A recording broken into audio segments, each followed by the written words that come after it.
Hello, everyone. Welcome to Sentinel. This is part three of the Afghanistan and Iraq comparison with Colonel C.J. Douglas. As you all well know, Colonel C.J. Douglas is a retired Marine Corps colonel, highly decorated with the Purple Heart. And I've happened to know him for the last 30 some years.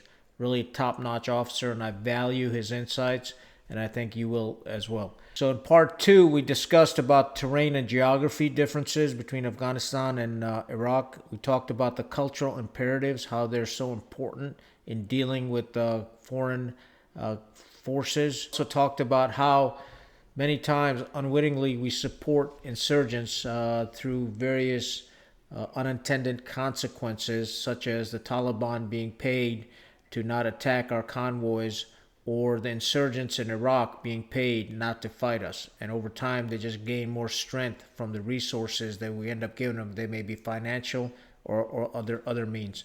Lastly, we discussed the operational and strategic blind spots. In this segment, Colonel Douglas talks to us about the personal rotations, how they happened in Iraq versus Afghanistan. And he also discusses building loyalties with the local forces in Iraq and Afghanistan.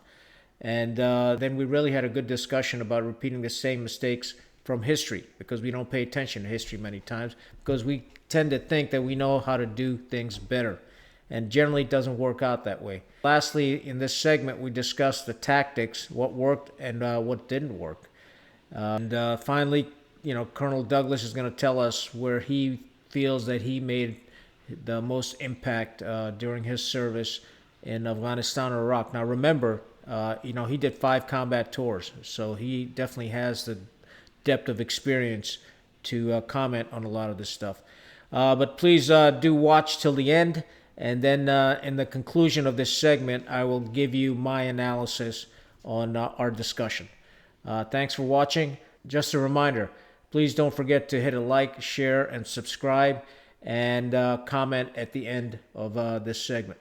So let's dig into it with Colonel C.J. Douglas, part 3 of the Afghanistan and Iraq comparison series. The other blind spots that we had was, I think you mentioned in a previous podcast, was, we were there for 20 years, 1 year at a time. Right. And one thing I did want to ask you was, this leapfrogging from Iraq to Afghanistan to Iraq to Afghanistan. What did you think about that? I mean, you did it 5 times.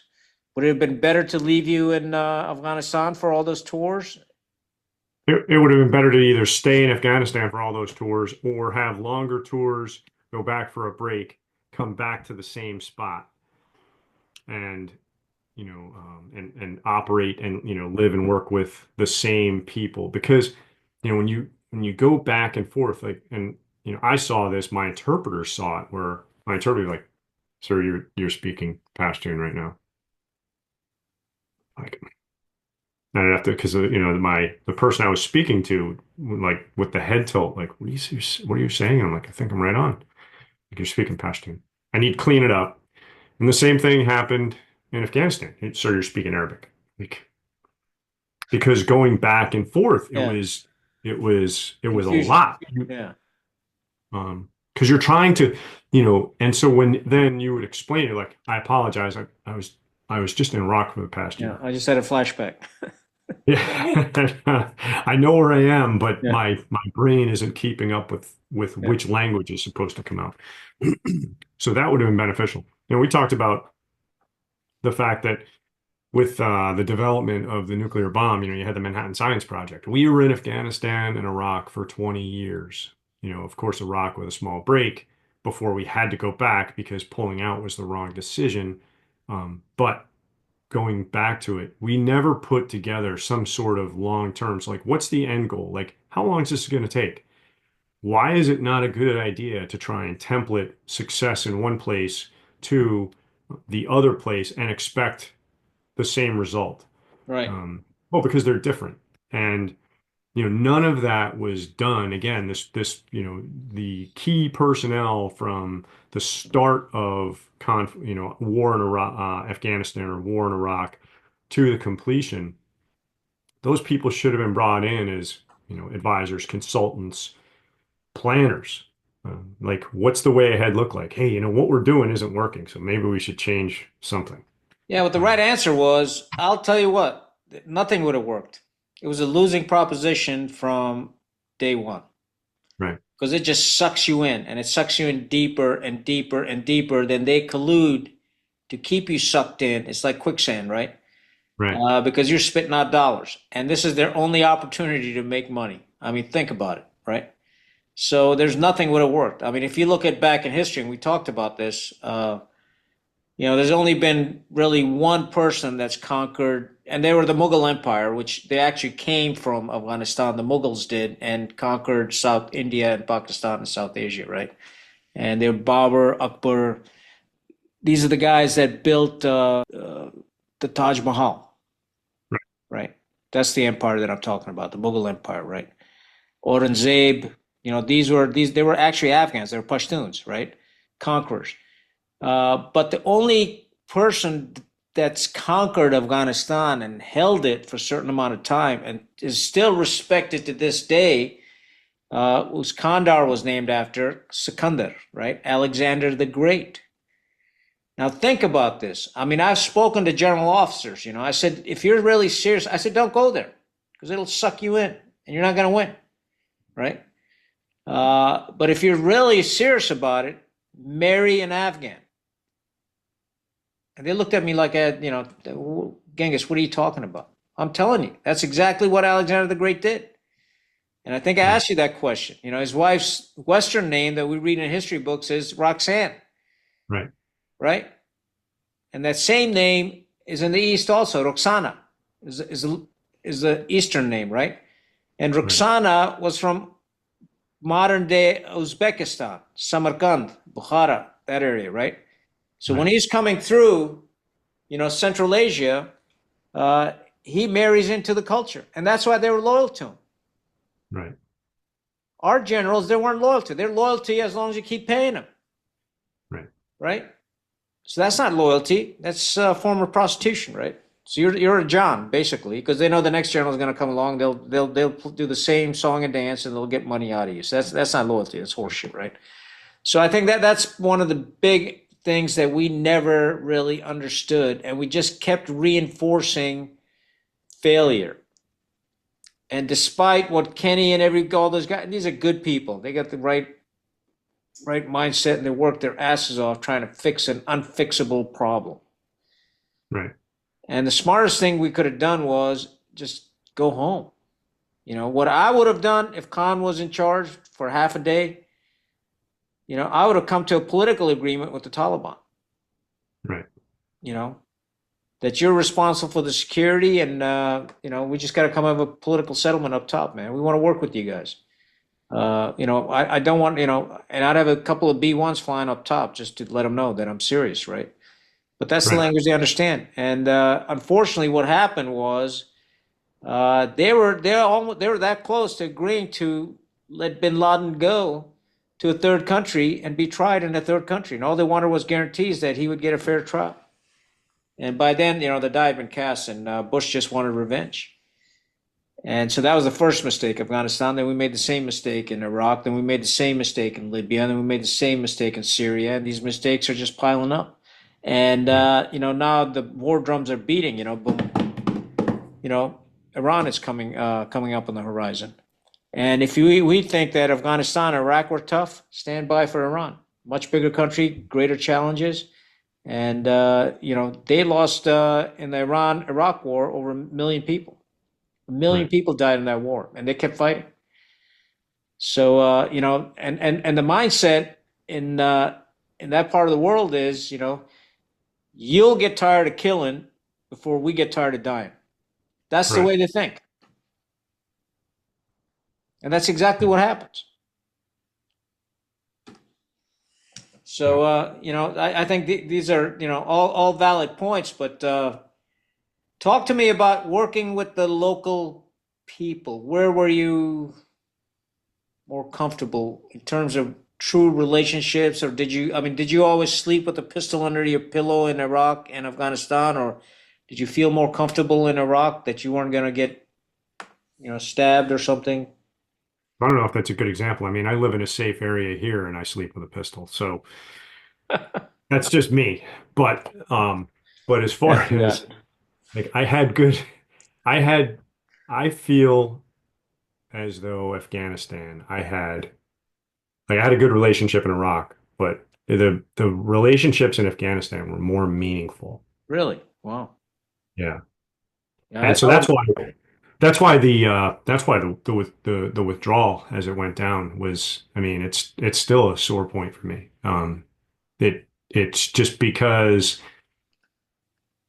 the the abandonment of a people, of specific people is just that's just a lot. And so that, even now I still get a every now and then a call and it's like, this is from a dead guy's phone. Like, why am I getting I know this guy's dead. yeah, Why am I getting a text or a message on yeah. WhatsApp? WhatsApp, yeah. So it's like, into the block category. So it's so yeah, the relationships I feel like we're more meaningful, like because they're just genuine people. But again, it's like, we think we're good at communicating and it's like the whole adage, people might not remember what you said, or they're going to remember how you made them feel. Like that more than anywhere else. And you touched on with because in that environment, you have to control your emotions because you're dealing with again, so it's a lower education. And you've got now 18 and 20-year-old males who have got the a low grade education, but the impulse control of a 5-year-old, and yet they're holding either an AK-47 or an M16. Yeah. And so, it's like the one thing that you learn a lot of is respect. Like there was always respect towards us. And so then this was something that hats off to my team. And I would say I was fortunate each time. I learned a lot from each of the elements that I led. They always treated people with respect, whether it was Iraq, whether it was Afghanistan. But Yeah, Afghanistan, that's yeah, it was that's even more imperative. yeah, I think and I think that's a misnomer that people don't realize, in the West that people in the East are very, very respectful. And I have a theory, obviously, that there's a saying that we're all taught as young kids, you find heaven in the bottom of your mother's feet. I mean, think about that. You find heaven on the bottom of your mother's feet. So that you hold your mother in such high esteem. That means women, right? But we have flipped that around and we think that they oppress women. Not true, right? It's just a different culture, right? They respect women. That's why they don't want their women walking around in bikinis and all, because they don't know how to rationalize that stuff, right? So it's out of respect more than anything else. So that's one part of it, right? And then the second part that the people in the East are so damn hospitable. Now, if you go back to history, I love reading history because everybody does, right? I think. Right. But you look at and I talked about the Mughal Empire, right? The Mughals had taken over India and they had just dominated. This empire had been around for several hundred years, and they were far ahead of the Western Empire, right? So if you look at the architecture that when the Taj Mahal was built in the late 1600s, you look at Europe, they were still living in, log homes and stuff, right? It's true. I mean, that's the truth. So this British ship lands in India and these Brits look around and they're like, holy shit, this is a rich country. Carpets, right? Jewelry, gold, all sorts of spices, that nasty food they eat, and tasteless hospital food. Hey, we can spice it up, right?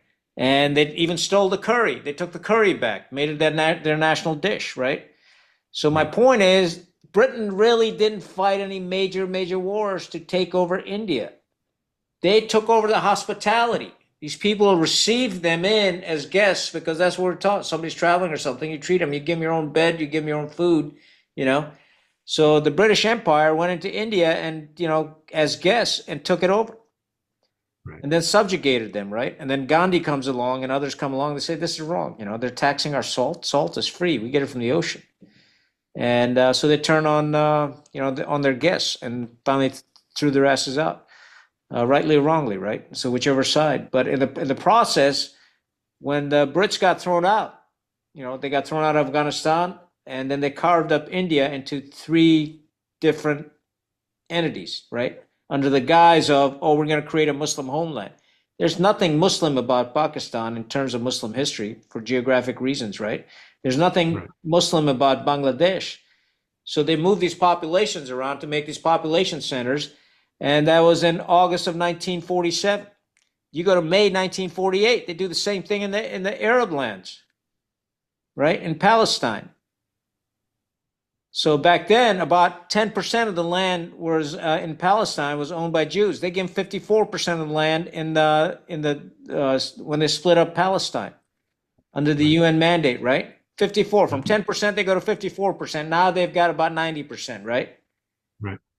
Right. And so this was so in May of 1948 when they did that with creating Israel, the Arabs got an uproar. Hey, what are you doing here? And you know what the British response was? It wasn't theirs to give to anybody, right? Right. Their I don't know. response was, we just gave Muslims a homeland in India, so now it's the Jews' turn. A brilliant move. So they pushed the Jews out of Europe to go to Israel. Right. So it was a game that they played. So I'm fast forwarding because these people are taught all this stuff in history, right? It's verbal oral history because they can't read. So when you're going to Right. Afghanistan, this guy knows his history better than you know. So you got to deal with all that baggage when you're showing up. He's going to bring you in as a guest because that's his Right. Pakhtunwali code.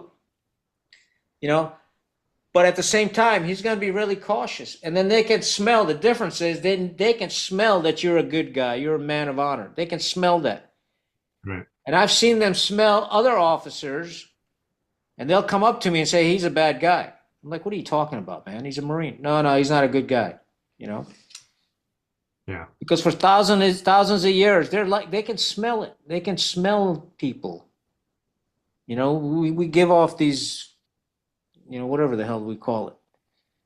Funny that you say that because I'd always said they're like human lie detectors. Yeah. I mean, it's just their ability to read people was far better than ours ever could be. Yeah. Because we eat too much sugar. Yeah. I mean, I'm dead serious. So how do you deal with that? Those are our blind spots. One is we don't truly know their history. We just go back to the Soviet Union days and say, hey, the Soviet Union did this and this happened and that happened. And, we got to figure out. No, you don't. You better go back, even predate Alexander the Great. I can draw I did a DNA test 3-4 months ago, right? And it goes back. So you look at my DNA, I think if I remember correctly, it was like 40% South Asian, 40% Middle East, 14% European, and then I had some Neanderthal. Everybody's got it. It's a small Yeah. percentage. We all have it, right? My point being is then this DNA company plotted my DNA on a map, and guess where it was? All the trade routes, the caravan routes. Oh, no kidding. Yeah, so it's all there. So when you look at that, and my ancestor village is, where that split is, and that goes into China and Afghanistan. When you're looking at Afghanistan, that beak that goes Yeah. into Tajikistan and Pakistan and China. My Yep. ancestor village is right at the border. No kidding. Yeah, right at the border. And I've been there. And people there are white skinned, emerald eyes and blue eyes, and they're looking at me like, so finally, after about, a few cups of tea, they go, why are you so dark? So so my response was because I'm out in the sun all day. I don't sit around gossiping like old ladies like you guys do. That broke the ice, and they go, yeah, because you're one of us. So then they slaughter a yak, and then they do all this, they treat me like a king, I mean, it was just fantastic. They're so Yeah. hospitable. But these guys, and the reason that village is there is because that was the invasion route for guess who? Alexander the Great. And there's a place called Kalash, and I'll put it up for the viewers. Kalash, write this down, Kalash, Kalash Valley. It's in Pakistan. It's like Right. three valleys that come down from the north to the south, which were the trade routes and the invasion routes. And rumor has it, or the story goes, that Hitler actually sent scientists there to collect the DNA from these people because he believes that these people are the true descendants of the Aryan descendants of Alexander the Great. And you go there, and the people are literally white skinned. They're lighter than you are, and they've got green eyes, and they're the most beautiful looking people in the world. Kalashis, they're called, right? And they have a Right. different religion. They believe in their ancestors. They don't believe in God or anything like that, you know. And they believe in their ancestors, so they go worship to their ancestors' graves, you know, which are above ground, their bones and stuff. And I've ridden my motorcycle in these valleys.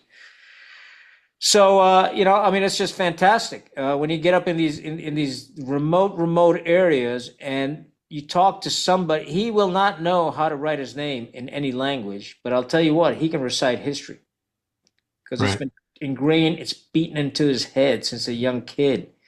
You know, this is who you are. This is your ancestors. Be proud of who you are. You know, all this stuff, and that's to him, that's everything.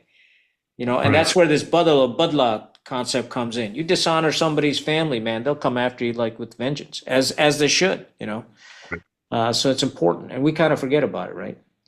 I Yeah. mean, I mean, the common word when we are growing up was, you know, MF was a common word. MF is a big deal in this. You know, you use MF in Afghanistan, they will slaughter you next day. You know, they don't Yep. put any of that And shit. and that was something that that we reinforced, and the Marines were good about. It was like, hey, no loud noises, meaning Yeah, no whether shouting, it's screaming. an Afghan counterpart or whether it's one of us, nobody yells at anybody. It took a bit to get my senior enlisted onto that one, and so we finally had to sit down because he was just from the drill field and just everything involved, a life out and a whole lot of F-bombs. And so he finally bought into it. But with the Marines, it was, we don't dip in front of them. We don't swear in front of them. We Yeah, don't lose control in front of yeah, them. We're good. polite and respectful always to not just to them, but to each other. And when I say, that was a great, I mean, that was really a great team that And it's very it easy to was, slip. You know, it may be an innocent mistake, but yeah, once you've insulted them, there's no recovery. There's no coming right. back. You know, the trust is broken, and once you break that trust, there's no going back. Okay, so moving on in terms of any big difference in tactics between Afghanistan and Iraq. I'd say we evolved. Like, you think back to, and we've talked react to contact, but it's like near side ambush, right? Hey, Yeah, it's like, hey, turn, um, establish fire superiority, high volume fire, yeah, then assault through the salt enemy. through. Yeah, Where's that come from? Rogers Rangers, right? yeah, I mean, but you have to think back. So Rogers Rangers at the time, French and Indians, what was it they were up against? Muskets, finish them with your tomahawk. yeah, So early stages of Iraq, Afghanistan, those tactics worked well. And it was actually my assistant team leader going into Afghanistan who pointed it out. Now, he had been there previously as a company commander, and he's like, they adapt quickly here. They're not stupid. So that they'll do something to get us to do what we do, get online, fire superiority, assault through. He's like, and then you're sitting in an IED belt. He yep. said, and now they're also putting IEDs into what you're going to use as an evacuation route or zone, for a helicopter. So we adapted in training, so that it wasn't the same thing every time. The first thing really was, it's like, a solid, we got that observation. It's a solid orientation, like so that we'd have already gone in. And in some cases, he'd be like, okay, I've been here before and the enemy is, they're going to come in from this route. They're going to exit through this route. And so then we'd focus on that. We'd be able to, with our Afghan counterparts, get ahead of them. In one case where, we brought law rockets and I mean, it was beautiful. My three and the one and the other guys. I mean, it was just great working with our Afghan counterparts. Everybody's in contact. And as an aside, at one point, one of the Afghan soldiers, he had a bolt action rifle. Clearly, the U.S. had given it to him. It was, the that it was like a police version of the sniper rifle. And he's just bang, like bang, just pulling, And so my three, who was engaging and successfully, I might add, and is like, "Hey, sir, he's not hitting a thing." And so my interpreter was like way behind us and was like, "I'm not coming up." He's like, "Sir, sir, you got to fix this." So I take, I tap the guy, I take a knee, I break out an index card because there's no way to my, where I am with my explanation and posturing Right. is not going to work. So stick figure, draw the optic, draw a stick figure, show him like, hey, this is, so boom, he gets back up and it worked like a chant, right? Before that happened though, the unit commander, who was a fellow colonel, it's like as contact started and I ran forward, I get my first couple shots off and I look and he's like, and he stops and he turns around. He came back. Yeah. And this has been our first couple days, so Yeah. that when I went into, our next meeting, like nothing builds rapport like getting into a gunfight with your partners. Oh yeah. Like immediately, like, okay, you guys are here. This is different. And so, and time and again, my guys shoulder to shoulder with their Afghan counterparts. And it was really just all inspiring. So For one time, we were with a different militia group, yeah, and this guy's name is Atamama. He's probably about 6'4", 300 pounds, big, you know. And I never trusted the clown. So we get in this gunfight, and we're assaulting up this mountain, and his people pull a bed.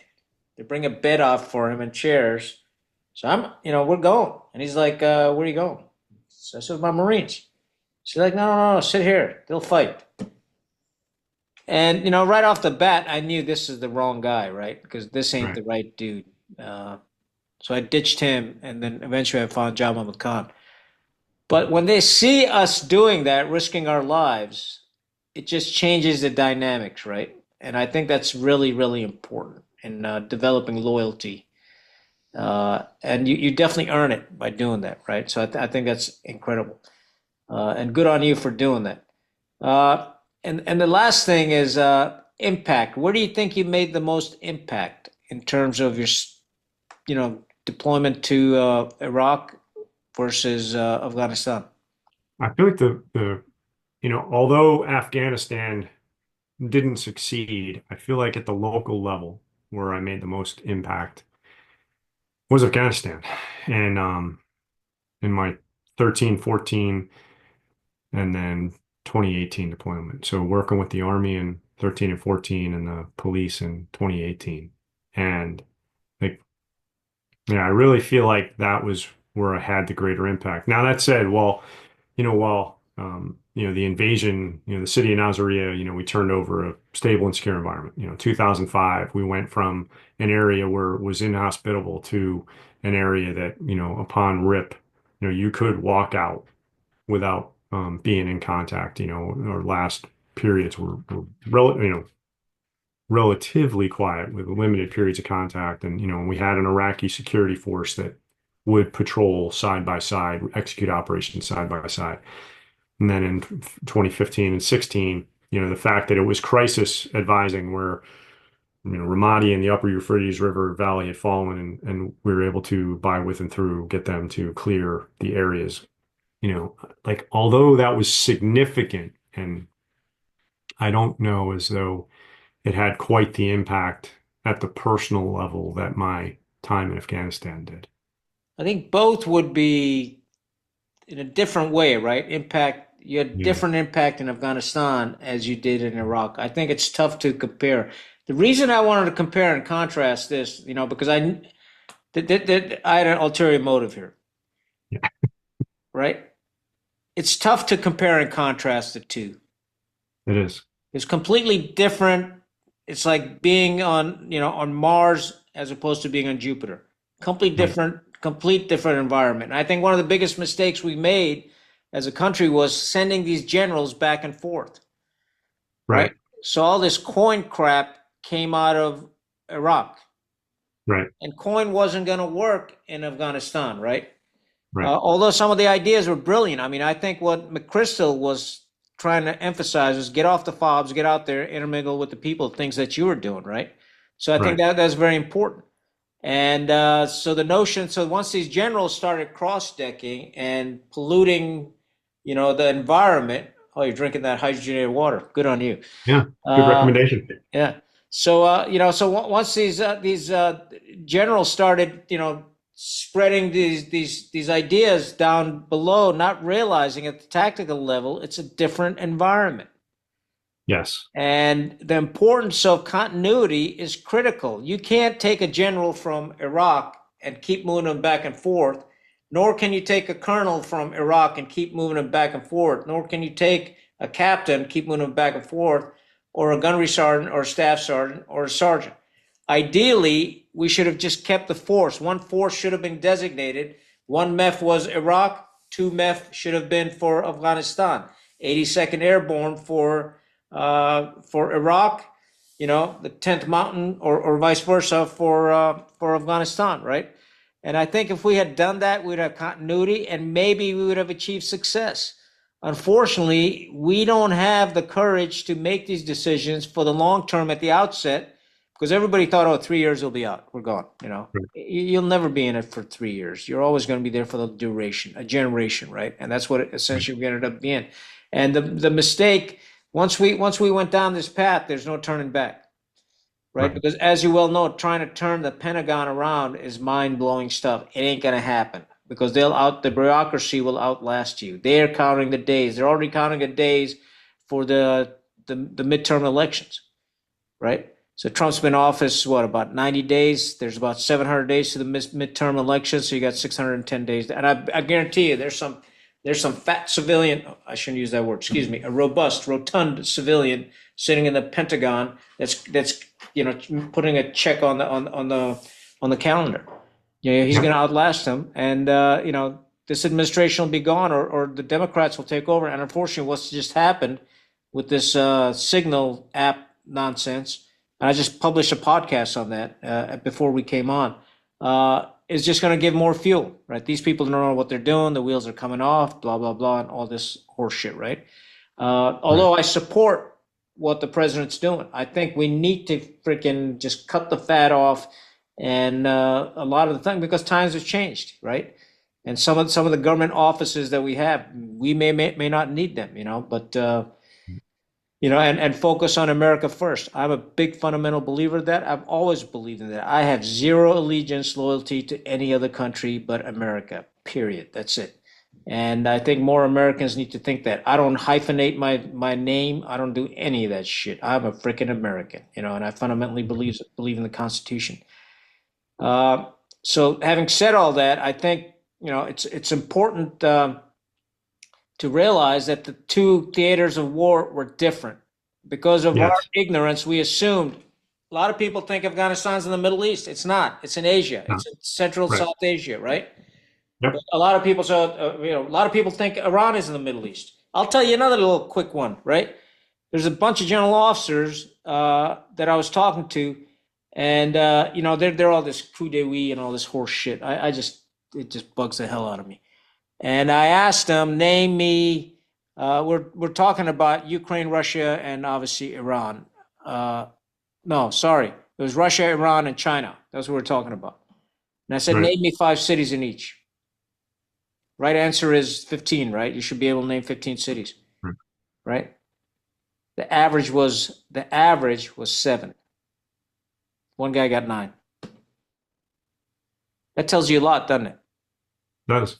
Yeah. Because that's senior leadership, and to your point, as you mentioned, like decisions made, at the political level, decisions and words have direct impact at the tactical level. Yeah. We always talk about the strategic corporal and how decisions made down at the squad can have just impacts at the national level. Well, as you mentioned with that, where from whether it was 2003 2003, 2005, or again in 15 and 16, statements made by our political leadership were ones that I had to deconflict routinely Yeah. and at the lower level. And it inhibited me from operations in 2005.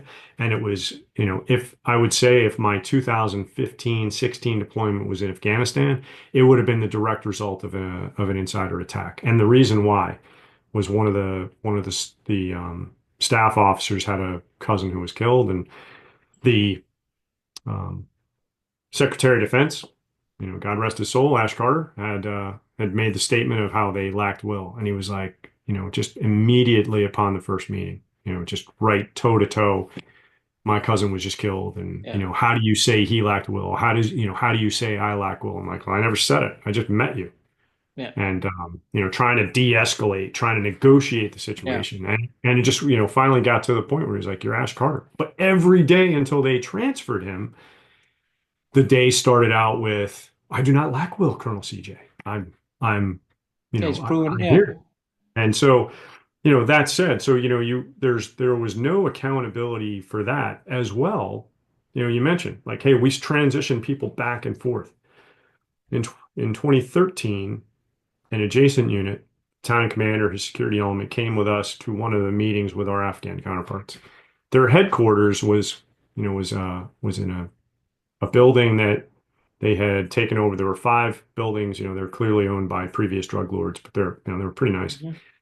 But they had previously been occupied by a Marine unit years prior, 3-5. And they had tagged, 3-5 throughout the building. And not like, it wasn't like Yeah. graffiti, but it was Yeah. like, Yeah. so one of the guys from the security element from this unit that was with us was like, hey, you guys gotta, why don't you grab some paint and I'll paint that for you. And the Afghan was like, no, Yeah. It's our those building. those are our brothers. Yeah. That's 3-5. Yeah. Like you can't paint over that. And the guy's like, yeah, but we're here and well, we're better. He's like, like stop. Like he was getting offended. And I'm like, hey man, you know what? Why don't you go outside? Because right now you're clearly making a problem that we're gonna have to live with. And so we dusted it off like, hey, 3-5, we love 3-5. And while we sanitized the entire, when we left in 14, that was the only thing they wouldn't let us spray paint was 3-5. Now, go back to what you had said. Can you imagine if they had 3-5 come back instead of Yeah. insert, Yeah. it just, I mean, the relationship, the respect that was already developed with 3-5, it's like instead of these small increments. Now again, we're always going to come back to we trained the wrong force. We focused on the wrong weapon systems. In each theater, again, the templated solutions, get rid of the entire structure and start anew.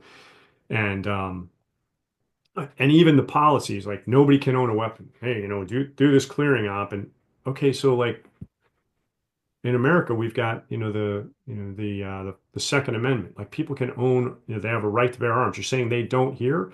Like here, they have a real world possibility Yeah. that someone is going to violently come into their house and kill them or take their possessions. And we're saying that they can't have a means to protect themselves. I was like, I have a fundamental problem with this as a company commander. And later on, like, I think this is a stupid order. Like, why am I going to? Well, they might shoot at you. You can't tell me, and we found this out then in subsequent deployments. My Marines got really good at finding the hidden weapons caches where, like, oh gosh, let's dust these palm fronds out of the way, and here's the lever, and up opens the Yeah. trap door, and it's full of weapons. Like, yeah, there's none in the house, but they've got an absolute assortment that would Right. outwit a small militia. And not because they were going to do it, in not all cases, but some cases where it's like, hey, no, that's for my personal protection because you idiots keep coming through and taking taking my home AK-47 to keep myself safe. So these policy decisions that then we're gonna say, well, it worked here, so we're gonna do a surge in Afghanistan. Once again, hey, how about instead of surge in the forces, we just keep it stable at 5,000, and Right. then the money that we save, we can continue on and we can refine our strategy, and have something that's coherent, that's sustainable for them, and involves, like it, now I wondered the same thing, whether it was Iraq or Afghanistan. In Iraq, why don't we involve the Ba'ath Party? They've been the people that have been Right. in government. In Afghanistan, why don't we involve the Taliban? Because I mean, it's the same thing like here. Well, this group can't vote. This Right. group, we're taking away your rights. Like we wouldn't do it here, but like they're like, well, no, well, they're the Taliban. Okay, got it. But you might as well say, hey, the Republicans can vote, but the Democrats can't, or vice versa. Like it's That's a like good point. everybody has got to coexist at some point. And so whether it's, integrated into security and governance and education, like that has to be the way forward. And that's where I go when I say this Manhattan Science Project. It isn't just as simple as like, what's it going to take to win Iraq? What's going to, or Afghanistan? It's going to it's going to take thinking differently. Now, that point that I think you said that it was 20 years we fought 1 year at a time, right? But the other half of the equation is 1 year at a time with different people. Yeah, and in different places. Yeah, so that's so we sort of we were destined to fail. That's my point. And so the compare and contrast. There is no compare and contrast. They're just different people, different landscape, different cultures, and different mindset. And unfortunately, we fubbed both of them up. It's sad because we lost a lot of good people. A lot of people came home, with moral wounds, obviously, and then the civilians that were caught in this mayhem. I mean, there's some numbers I've seen. There's something like 60,000 civilians we killed with drone strikes in Pakistan. Yeah. Wedding parties, all that shit. For what? And like we talked at the outset, these people don't forget their history. Right. And they'll remember that, till kingdom come. They won't forget it, and nor should they. We wouldn't. I wouldn't. Right. CJ, I as we really mentioned, appreciate your time on this. I think there's a lot of good stuff came out of this conversation. I'm going to certainly invite you back. You're a hit with these with the viewers. They like you a lot. So do I. So we'll definitely have you back, and look forward to working with you again.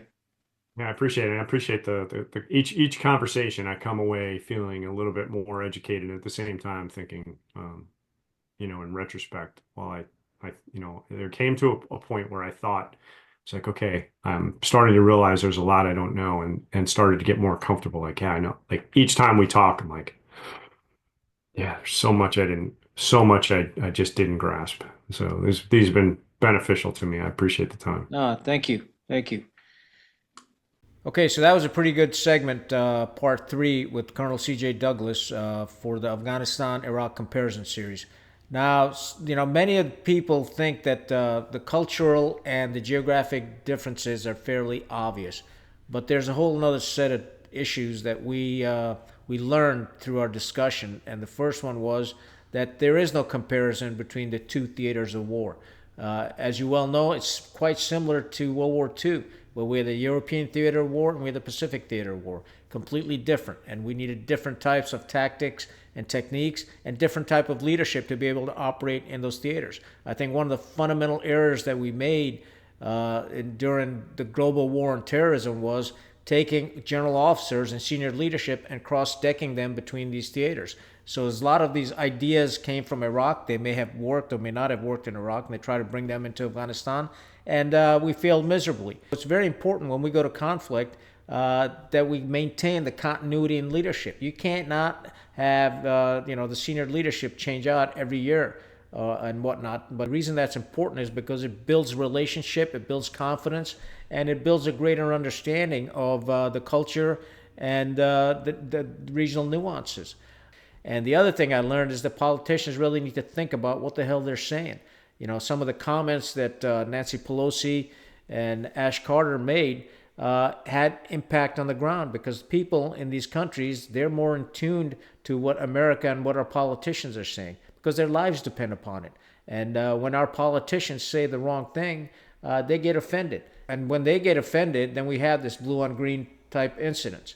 So it's very important that our politicians understand that their words have, long-lasting ramifications on the ground.